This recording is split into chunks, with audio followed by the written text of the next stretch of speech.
Il existe des hommes qui provoquent quelque chose d'étrange chez les autres, sans jamais lever la voix, sans jamais provoquer, sans jamais chercher l'attention. Ils ne sont ni arrogants, ni agressifs, ni irrespectueux. Ils font une seule chose. Ils existent selon leurs propres règles. Et c'est précisément ça qui dérange. Ils sont là, calmes, silencieux, présents.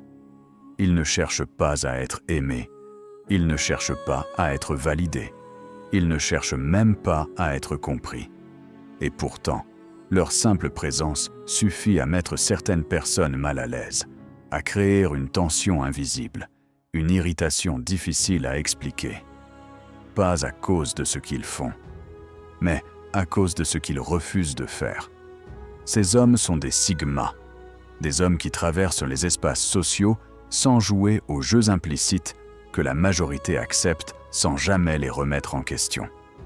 Et le plus ironique dans tout ça, c'est que la plupart du temps, ils n'ont aucune idée qu'ils déclenchent tout ça. Pendant que certains se crispent, se sentent menacés ou frustrés, le Sigma continue sa journée, guidé par sa logique interne. Il ne provoque personne. Il ne cherche pas à dominer. Il ne cherche pas à plaire. Il ne joue pas. Et c'est exactement ce qui révèle quelque chose de dérangeant chez ceux qui réagissent. Voici les mécanismes profonds, rarement expliqués, par lesquels les hommes Sigma déclenchent les autres, simplement en étant eux-mêmes. 1. Ils traitent les gens importants comme des êtres humains ordinaires. Les hiérarchies sociales ne tiennent que par une chose, le consentement collectif. Le patron entre dans la pièce, tout le monde change d'attitude. La célébrité apparaît, les comportements s'ajustent, l'homme riche parle, on écoute plus attentivement. Ces règles invisibles nourrissent l'illusion de supériorité chez certains et d'infériorité chez d'autres. L'homme Sigma ignore totalement ces codes, pas par rébellion, pas par provocation, mais parce que son cerveau ne traite pas le statut comme une valeur. Pour lui, un PDG reste un humain, la célébrité reste un individu, la richesse reste un chiffre. Et quand quelqu'un habitué à être traité comme spécial se retrouve face à un Sigma, quelque chose se brise. Il attend l'admiration. Il obtient une conversation normale. Même ton, même regard, même distance. Aucune révérence, aucun ajustement. Et pour quelqu'un dont l'identité repose sur le statut, cette égalité ressemble à une insulte. Le Sigma ne cherche pas à rabaisser. Il évalue les gens selon leur caractère, leurs compétences et leur comportement, pas selon leur titre. Dans un monde obsédé par la validation externe, cette indifférence authentique au statut est profondément menaçante. 2. Son regard direct fait surchauffer l'esprit des autres. Le contact visuel est une danse sociale. Trop peu, faiblesse, trop, agression. La plupart des gens ont appris à faire semblant de regarder. L'homme Sigma, lui, regarde vraiment. Quand il écoute, il est là. Quand il observe, il absorbe. Son regard ne joue pas un rôle. Il ne performe pas l'attention. Il incarne l'attention. Et ça dérange. Parce que la majorité des gens vivent derrière des masques sociaux. Ils parlent, mais pensent à autre chose. Ils regardent, mais ne voient pas. Quand un Sigma te regarde, tu as l'impression, même inconsciemment, qu'il voit au-delà du masque. Alors l'autre commence à douter. Qu'est-ce qu'il remarque? Qu'est-ce qu'il comprend? Est-ce que je suis en train de révéler quelque chose? Ce regard agit comme un miroir brutal pour les insécurités. Et en situation de tension, c'est encore pire. Là où la plupart baissent les yeux ou s'agitent, le Sigma reste stable, calme, ancré, pas pour dominer, mais parce qu'il n'est pas intimidé. Et cette tranquillité est souvent interprétée comme une confiance écrasante, même quand ce n'est que du confort avec soi-même. 3. Son indépendance rend les autres nerveux. La majorité des humains a besoin du groupe pour exister, pour se rassurer, pour se définir. Ce besoin crée une arme invisible, la peur de l'exclusion. L'homme Sigma fonctionne autrement. Il apprécie les connexions réelles, mais il n'en dépend pas. Son identité ne vient pas de l'appartenance. Son bonheur ne vient pas de l'approbation. Ses décisions ne sont pas dictées par la peur du rejet.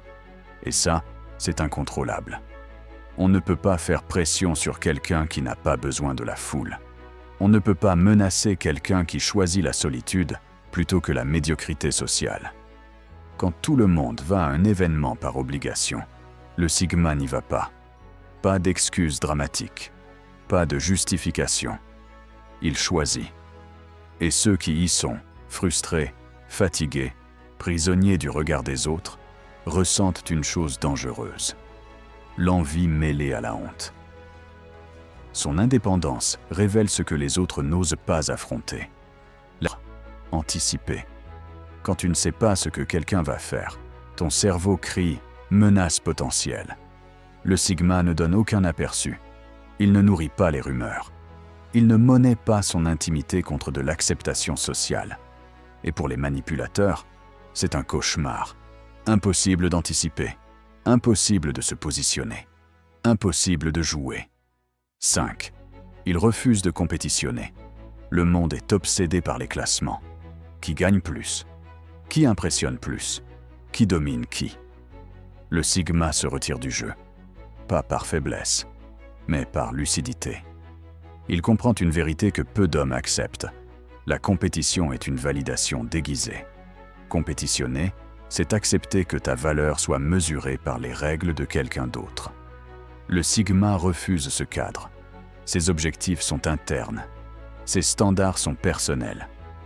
Son regard est tourné vers l'intérieur, pas vers la foule. Quand quelqu'un se vante, il ne réagit pas.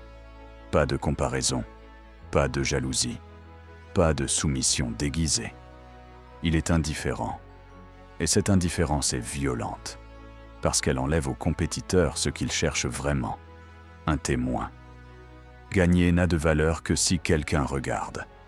Le sigma détourne les yeux. Le trophée devient vide. 6. Sa patience enlève le contrôle aux autres. La majorité des humains vit sous impulsion. Stimulus, réaction. Pression, réponse immédiate. Le sigma casse cette chaîne. Il ralentit volontairement. Il laisse le silence s'installer. Il répond quand il choisit, pas quand on l'y pousse. Dans un conflit, il ne s'explique pas. Il ne se justifie pas. Il continue sa vie.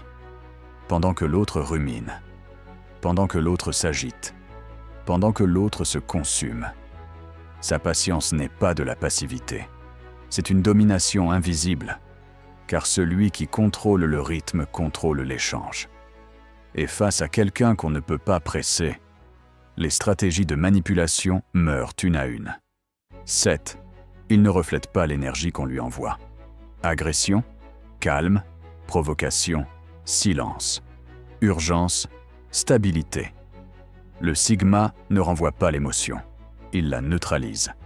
Il comprend quelque chose de fondamental. Chaque attaque émotionnelle est une demande cachée, une demande d'attention, une demande de réaction, une demande d'importance. Le sigma refuse de nourrir ce besoin.